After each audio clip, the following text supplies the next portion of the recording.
दशकों से जो विवाद चल रहे थे उनको सुलझाया जा रहा है। साथियों, हमारे लिए नॉर्थ ईस्ट, हमारे बॉर्डर एरिया आखिरी छोर नहीं, बल्कि सुरक्षा और समृद्धि के गेटवे है। राष्ट्र की रक्षा भी यहीं से सुनिश्चित होती है और दूसरे देशों से व्यापार कारोबार भी यहीं से होता है।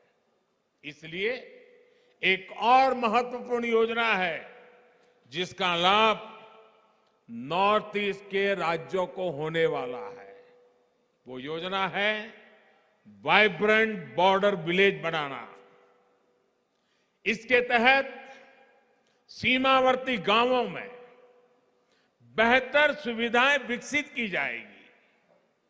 लंबे समय तक देश में ये सोच रही है कि बॉर्डर एरिया में विकास होगा, कनेक्टिविटी बढ़ेगी तो दुश्मन को फायदा होगा, ये सोचा जाता था। मैं तो कल्पना भी नहीं कर सकता हूं, क्या ऐसा भी कभी सोचा जा सकता है? पहले की सरकार की सोच के कारण नॉर्थ ईस्ट समेत देश के सभी सीमावर्ती क्षेत्रों में कनेक्टिविटी बेहतर नहीं हो पाई। लेकिन आज डंके की चोट पर बॉर्डर पर नई सड़कें, नई टनल, नए पुल, नई रेल लाइन, नए एयर स्ट्रिप, जो भी आवश्यक है, एक के बाद एक उसके निर्माण का काम तेज गति से चल रहा है। जो सीमावर्ती गांव कभी वीरान हुआ करते थे, हम उन्हें वाइब्रेंट बनाने में जुटे हैं। जो गति हमारे शहरों के लिए महत्वपूर्ण है, हमारे बॉर्डर पर भी वही गति होनी आवश्यक है। इससे यहां टूरिज्म भी बढ़ेगा और जो लोग गांव छोड़कर गए हैं वे भी वापस लौटकर आएंगे।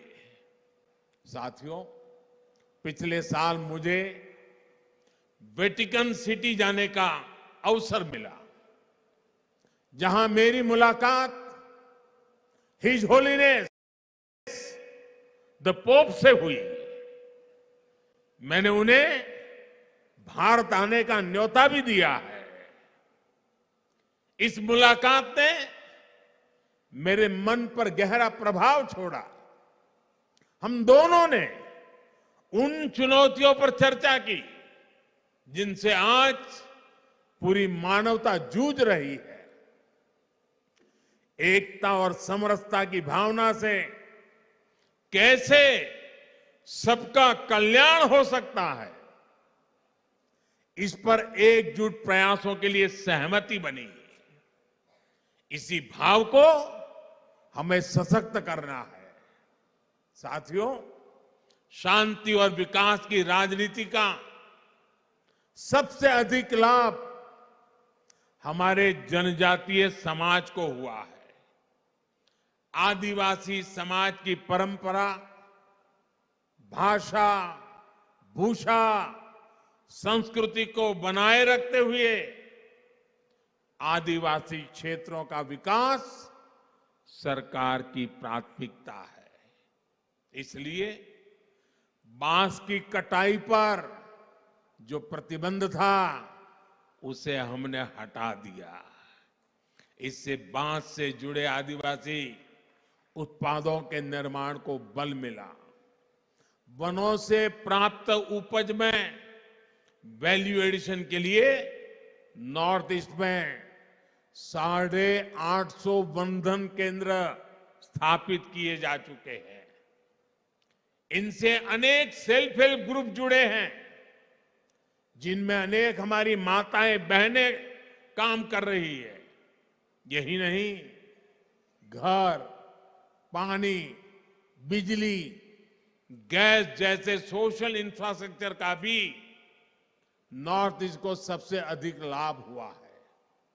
बीते वर्षों में मेघालय में 2 लाख घरों तक पहली बार बिजली पहुंची है।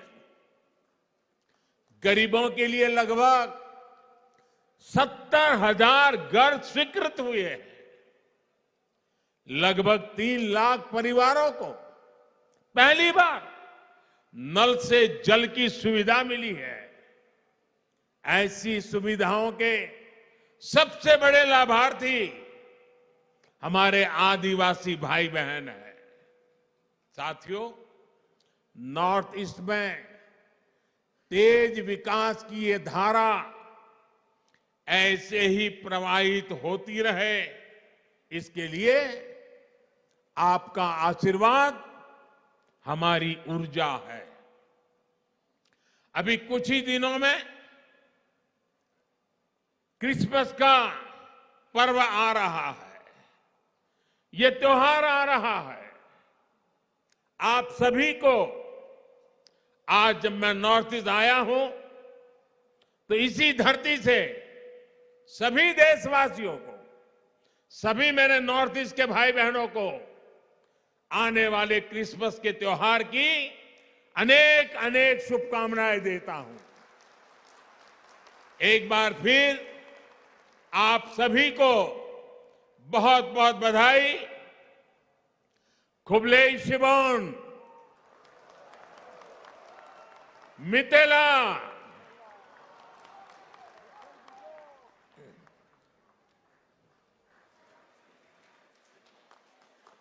महोदय, आपके प्रेरणादायक शब्दों के लिए हम आपका हार्दिक आभार व्यक्त करते हैं। देवी और सज्जनों, आप सभी का आभार व्यक्त करते हुए नॉर्थ ईस्टर्न काउंसिल के स्वर्ण जयंती के उपलक्ष्य में आयोजन किए गए इस ऐतिहासिक समारोह का हम समापन करते हैं। धन्यवाद। नमस्कार।